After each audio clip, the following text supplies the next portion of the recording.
Hey there guys, how are all of you doing?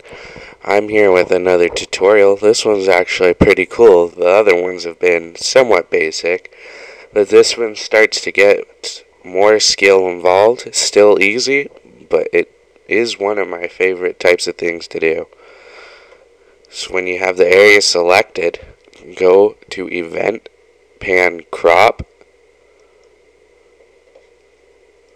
and as you saw, we're going to make this it's a transition that goes through the scope of the sniper rifle. And another thing you might have noticed, if you drag this box onto here, it actually goes into there. If you like to do that, it kind of keeps it out of the way when you click on it, but I really think it's easier just to carry it out, and you get it in and out. You see this dotted line over here, just click and drag. But yeah, I think it's easier just to keep it out of there. So we're gonna start this once it starts coming in. So we'll start it right here. On these diamonds on the bottom, there's one with a plus mark and one with a minus mark. Click the plus, click the plus mark. After you click on there's position and mask. Click on mask so you're not putting a keyframe on the position, because you don't want to do that yet. And that just makes it so it's not masked until here. Right after that, we'll zoom in so we can get it frame by frame. So go over here to the anchor creation tool, or you can just click D. Should be able to click D. For some reason it's not doing it. So we'll just click on anchor creation tool.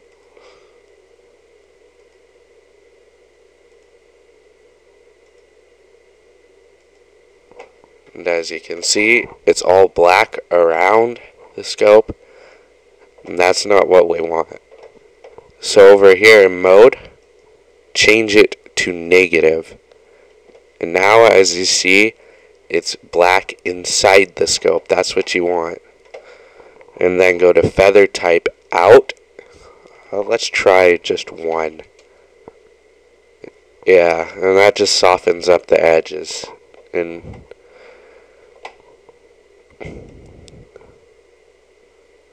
oh, sorry there guys, I forgot. You're supposed to add the next frame after the new keyframe you set. So we'll just delete this mask, and as you can see,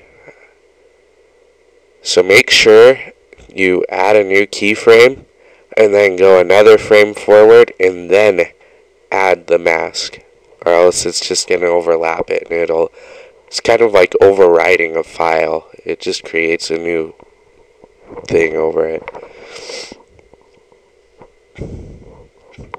So we're just going to create a new mask now, since I had a little error there, a little technical difficulty, as I like to say.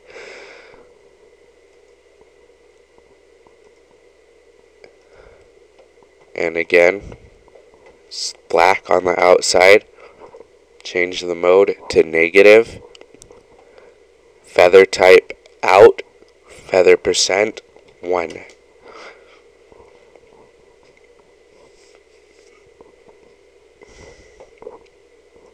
Now this is kinda easy, but kinda time consuming. Let's see if we can. I think it's easy to delete it and redo it, but it's also just as easy to move it around, because the size of the scope isn't really changing, and since you have to change the settings on this one, it just makes it difficult. I think it's easier just to move it around instead of trying to create a new one every time and go in and negative and feather type out, feather percent 1.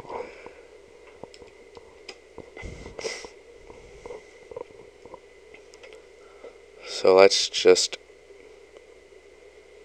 see, move it. For some reason it's not letting me move the whole thing. But that's alright, because that means you can just get it that much more detailed. It's actually better to do it one by one and things like this, and zoom in when it gets a little harder to see where it's green on the rifle. That just makes it even more detailed, and quality means a lot on the, if you pay attention to the little things, when it all adds up, it becomes one big thing.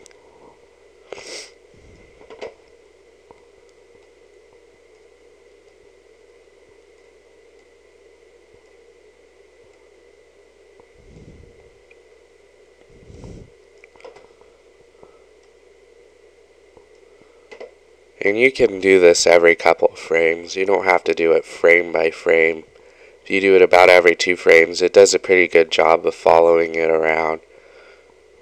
As you can, I did that one in 2 frames and it stays pretty exact.